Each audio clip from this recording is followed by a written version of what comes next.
Glória seja dada ao nome do nosso Deus e Salvador Jesus Cristo. Como todos vocês já sabem, que quando Pedro vai se encontrar com Paulo na Antioquia, Pedro ele começa a fazer diferença entre as pessoas que eram circuncidados e as pessoas que não eram circuncidadas. Ele fez uma diferença. Paulo, na realidade, estava ensinando as pessoas que não eram circuncidadas, eram incircuncisos, né? E Pedro, como veio lá de Jerusalém, ele estava com aquele povo que era circuncidado, e alguns deles, mesmo quando se converteu ao cristianismo, queria se circuncidar, né? Diferente de Paulo, né? Então, quando ele chega lá na Antioquia, Paulo enfrenta Pedro de uma forma dura, né? Não aceita aquela posição de Pedro. E aqui no versículo 13, nós vamos encontrar agora aqui algo que diz assim: e os outros judeus, de igual modo, se uniram a ele dessa atitude hipócrita, de modo que até mesmo Barnabé se deixou influenciar. Tá vendo, irmão? Foi uma atitude de Pedro naquela ocasião hipócrita. Hipócrita. E por causa dessa atitude,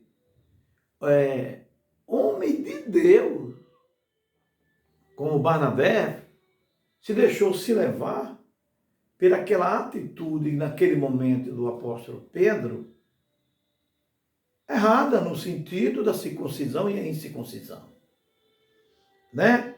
Então, no versículo 14 é o que diz: contudo, assim que percebi que não estava se portando de acordo com a verdade do evangelho, repreendi a Pedro, dizendo: todos, se tu, sendo judeu, vive como gentio, como conforme a tradição judaica, porque obriga o gentio a viver como judeu.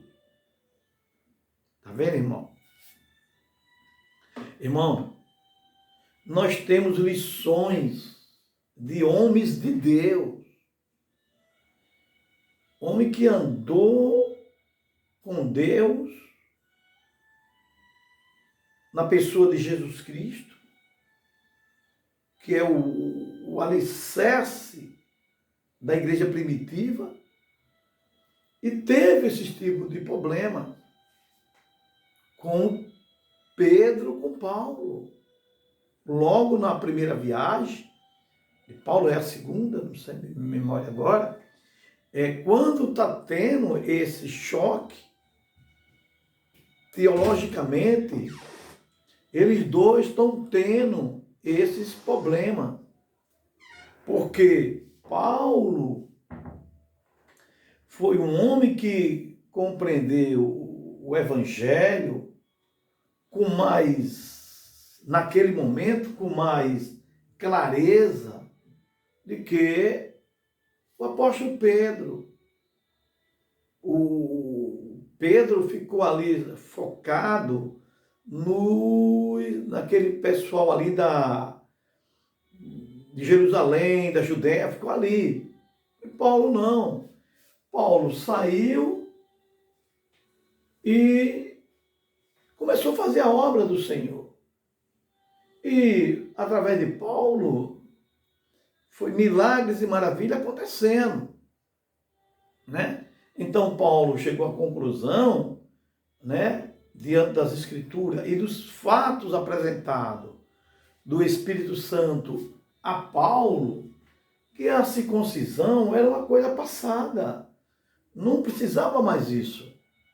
Mas Pedro, ele trouxe essa discussão naquele momento lá para Antioquia, e se criou-se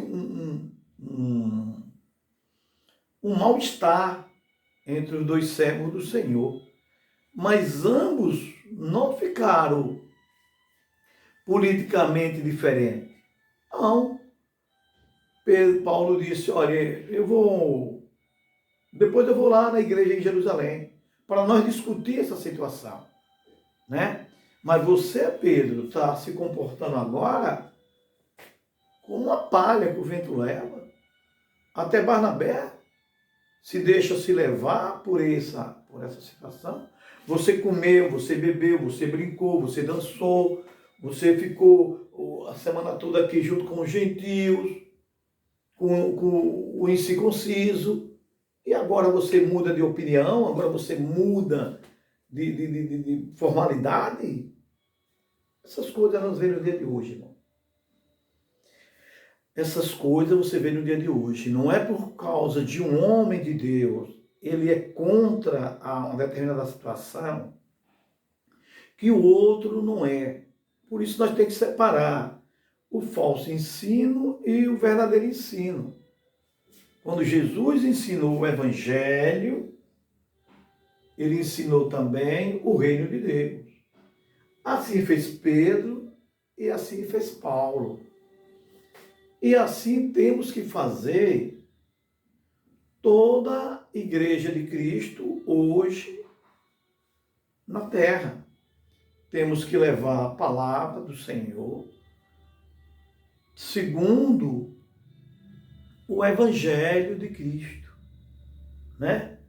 Então, a importância dos homens de Deus sempre está alicerçado no Evangelho de Jesus Cristo, nos fundamentos do Evangelho, né?